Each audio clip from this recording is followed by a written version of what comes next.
Hello guys, in this video I am going to show you how to customize your Reddit profile, but first I just want to mention, don't forget to subscribe to my channel because at 10,000 subscribers I am going to show you my whole YouTube revenue statistics and growth strategy, how to make money online. So let's jump into it.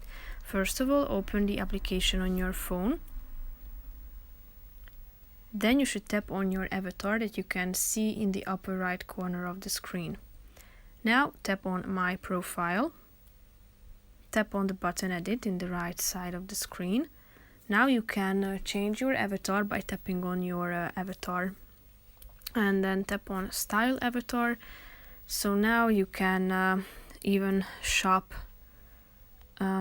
these popular avatars or explore new styles, and if you have chosen the one that you prefer, tap on the button Save in the upper right corner of the screen, then tap on Confirm.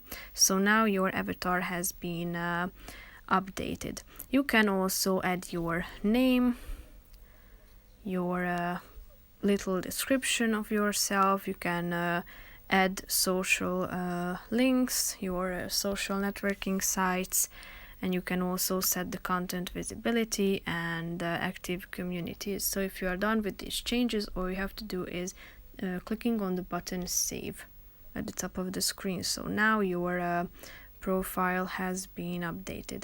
So that's pretty much it for this video. I hope you found it helpful. If you did, consider subscribing and see you in the next video. Bye bye.